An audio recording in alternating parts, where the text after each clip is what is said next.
"아이 나는 내가 가지고 있는 게 돈을 하나도 안 벌어 줘도 상관이 없어."라고 하면 이 영상을 그냥 끄셔도 돼요. 안녕하세요, 고종훈입니다. 오늘은 "서울에 입성하는 게 인생의 목표인가요? 라는 댓글을 구독자분께서 남겨주셨고 조금은 비판적으로 써주신 것 같아요. 제가 매번 영상에서 서울 아파트를 어떻게든 사야 됩니다. 돈을 모아서 어떻게든 서울 아파트를 살 수 있는 사람이 돼야 됩니다. 매번 이런 이야기들을 하니까 그거에 조금은 비판적으로 댓글을 써주신 것 같은데 아직도 저는 그 생각에 변함이 없습니다.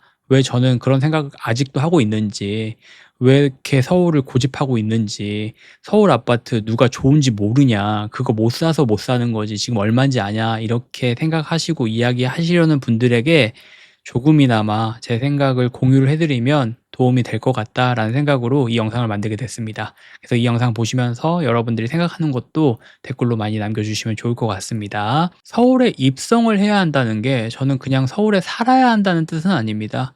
삶의 목표가 아니라 투자의 방향을 서울에 있는 아파트로, 서울에 있는 부동산으로 잡아야 된다고 이야기를 드렸던 거예요. 요즘 이런 댓글 진짜 많잖아요. "서울 집값 미쳤다. 저걸 누가 사냐. 지방도 살기 좋은데 왜 꼭 서울에 살아야 되냐." 이런 이야기들 정말 많고, 저는 이 이야기가 틀리다라고 생각하지는 않습니다. 저 역시 지방을 임장을 다니고 지방 부동산을 다니고 지방 아파트를 사고 팔고 하면서 느꼈던 건 되게 좋았어요. 되게 조용하고 서울에서 느낄 수 없는 어떤 정도 느끼고 교통체증도 없고 막 사람들 부대끼면서 얻는 스트레스도 없고 조용한 게 되게 큰 것 같아요. 지방에 있는 아파트들은 좀 정적인 분위기들이 많이 있어서 공기도 좋고, 뭐 내가 집중할 수 있는 것들에 좀 집중을 할 수 있는 것들이 지방 아파트의 어떻게 보면 가장 큰 장점이라고 생각을 하고 있고, 꼭 그런 지방이 아니더라도 광역시나 사람들이 많이 모여 있는 곳들은 서울 못지않게 번화가에 있는 것들보다 더 많은 사람들이 모이고 더 많은 상권들이 형성이 되어져 있습니다. 하지만 투자 관점에서는 전혀 다른 이야기가 될 수가 있습니다. 투자는 뭘까요? 결국 남들이 좋아하는 걸 얼마나 내가 가지고 있느냐의 싸움이지 않을까라는 생각을 합니다. 이건 부동산뿐만이 아니라 요즘 많이 오르고 있는 주식도 그렇고 코인도 그렇고 다 똑같지 않을까요? 결국 사람들이 좋아하고 찾고 원하고 사는 걸 내가 가지고 있을 때 그게 돈을 벌어주는 자산이라고 생각을 합니다. 그럼 다시 서울로 돌아와서 냉정하게 말하면 서울은 그 모든 것들이 다 모여 있는 곳들입니다. 인구, 일자리, 교육, 교통, 문화 모든 게 집중되어져 있고, 사실 저는 서울 부동산, 서울 아파트 같은 경우는 이제는 금과 같다고 생각해요. 굉장히 제한적으로 공급이 없을 거고, 이 공급이 없다라고 하면 이 가격은 더 올라갈 겁니다. 왜냐? 사람들은 이 많은 사람들이 좋아하는 요소들이 있는 서울 아파트를 사고 싶기 때문이죠. 나라에서는 규제하고 정책하고 이런 것들을 막 막으려고 하지만 수요가 있으면 이런 것들은 폭발적으로 더 부작용으로 가격은 올라갈 수밖에 없어요. 그렇기 때문에 한시라도 빠르게 가지고 있는 사람들이 이기는 게임이에요. 그럼 이제 이렇게 얘기하시는 분들 정말 많아요. "지금 서울 아파트 값이 얼만데 너무 쉽게 얘기하는 거 아니냐?" 그럴 수 있어요. 그렇기 때문에 저는 이런 말을 하는 겁니다. "빨리 서울 아파트를 가져야 된다."라고 얘기하는 거는 서울 아파트가 그만큼 비싸다는 건 그만큼 모두가 원한다는 뜻이고, 그래서 투자 대상으로 가치가 확인됐다는 뜻이기도 하잖아요. 제가 그래도 투자를 하면서 좀 배웠던 게 있는데, 사는 곳은 어디를 사셔도 상관이 없어요. 타운하우스 사셔도 되고 지방의 아파트 사셔도 되고 별장, 산속, 산장 이런 데 사셔도 되는데, 가지고 있는 게 그래도 투자 목적이라면 저는 이건 냉정하게 봐야 된다고 생각합니다. "아이 나는 내가 가지고 있는 게 돈을 하나도 안 벌어 줘도 상관이 없어."라고 하면 이 영상을 그냥 끄셔도 돼요. 하지만 여러분들이 가지고 있는 자산이 '돈을 벌어주면 좋겠다.'라는 마음이 있는 거잖아요. 그런 마음이라고 하면 사람들이 뭘 좋아하는지, 내가 가지고 있는 자산이 사람들이 좋아할 만한 자산인지 이런 것들을 좀 냉정하게 한번 생각을 해 보시면 제가 이렇게까지 이야기하는 이유가 조금이나마 공감이 되지 않을까라고 생각을 합니다. 사는 곳은 감성으로 사셔도 돼요. 사람들이 살고 싶어 하는 거는 사람들의 성격이나 취향이나 살아왔던 것들이 모두 다르기 때문에 원하는 것들은 좀 다르다고 생각을 해요. 근데 내가 가지고 있는 자산은 좀 논리적으로 생각을 해 보셔야 된다고 이야기 매번 드리는 게 그런 이유입니다. 그런 것들을 그리고 제가 투자하면서 좀 배웠고요. 그럼 결국 두 명의 사람이 있다고 한번 생각을 해 볼게요. 첫 번째는 서울을 욕하면서 지방을 사는 사람이 있고, 아니면 서울을 욕하면서도 결국은 한 채를 가지고 있는 사람을 두 명으로 나눴을 때 두 명 중에 10 년이 지났을 때 어떤 사람들이 더 큰돈을 벌까요? 이 두 개 가지고 있는 것들로 해서. 저는 후자라고 생각을 해요. 그래도 서울에 있는 아파트를 가지고 있는 사람이 10년 후에는 이 자산이라고 이야기하는 것들로 돈을 벌 수 있을 겁니다. 이건 부정할 수가 없을 거예요. 자, 그러면 서울 아파트가 좋은 거 알겠어. 서울 아파트를 빨리 한시라도 가지고 있어야 된다는 거 알겠어. 근데 이게 현실적이냐라는 것들을 한번 생각을 해 보셔야 돼요.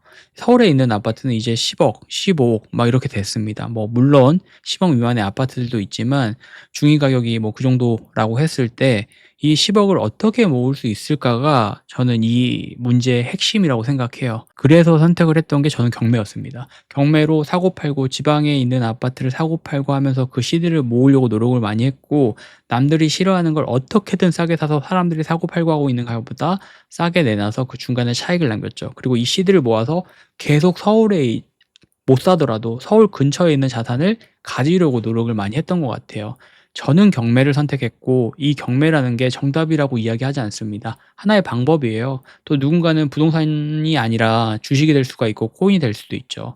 하지만 이제 저는 경매를 했기 때문에 경매 관점에서 이야기를 좀 해드리는 거예요. 근데 사람들 보면 경매도 그래요. 수익률 막 집착하면서 한 번에 2배 뛰게 하려고 그러고, 부동산뿐만 아니라 주식도 다 그렇잖아요. 코인도 그렇고. 2배 뛰기 하려고 하다가 진짜 다 무너지고, 이 돈이 얼마 없었을 때는 이 시드가 되게 중요해요. 이 시드를 잃는다는 거는 역설적으로 얘기하면 시간을 잃는 게 될 수가 있는 거죠.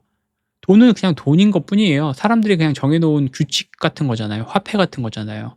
근데 이 돈을 잃는다는 건 그 돈을 얻기 위해서 내가 막 노력했던 시간이 없어지는 거기 때문에 이 시드를 초창기 때는 굉장히 소중하게 생각을 하셔야 되고, 리스크가 너무 크지 않은 곳에 계속 투자를 하면서 경험을 쌓으면서 이 시드를 늘려보려고 노력을 많이 하셔야 된다라고 저는 매번 이야기를 드립니다. 그럼 이제 또 이런 이야기들, 이런 생각하고 계신 분들 있으실 거예요.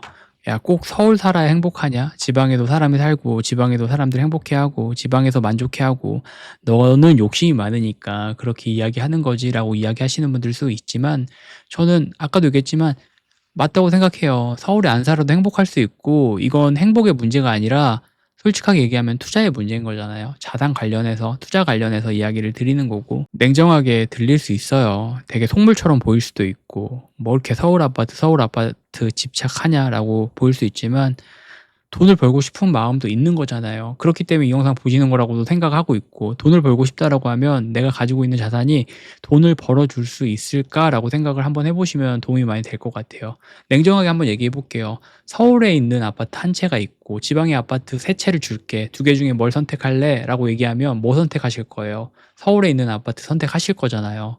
근데 막 이걸 못 산다라고 하니까 합리화하시는 분들이 많아요. 정말 뭐 못 사시는 분들도 있고 거기에 만족하시는 분들도 있겠지만, 아까도 얘기했지만 이 영상 보시고 이 채널에 들어오시는 분들은 그래도 내가 가지고 있는 자산으로 돈을 벌고 싶기 때문에 이 영상을 보시는 거라고 생각을 해요. 그러면 다시 한번 좀 생각을 해 보셨으면 좋겠습니다. 그래서 이제는 누군가가 저한테 얘기를 하면 그렇게 얘기할 것 같아요.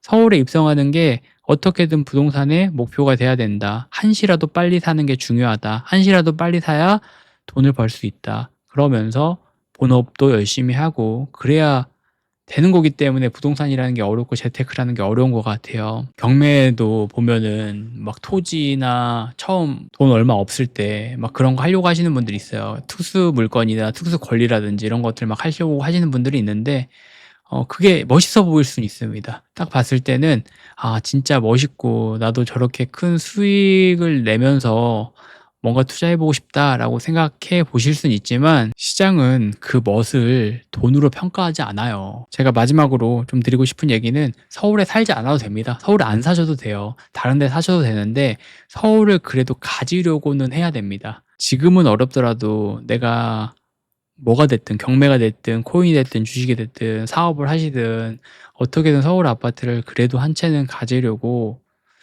노력하는 게, 그리고 그거를 목표로 하고 내가 행동을 하는 게 아무래도 '방향성을 잡는 데는 큰 도움이 되지 않을까.'라는 생각이 조금은 듭니다. 되게 속물처럼 보일 수 있겠다는 생각해요. 이 영상 계속 찍으면서 "무조건 사야 됩니다." 뭐 이렇게 얘기하는데, 다르게 생각하시는 분들도 있을까요? 근데 어떻게 보면 전체적인 구조기 때문에 이 구조는 사실 크게 반박할 만한 내용이 있나라는 생각이 좀 들기도 해요. 서울 아파트를 포기하지 말자라는 메시지 좀 전달드리면서 오늘 영상 여기까지 하겠습니다. 감사합니다. 들어가세요.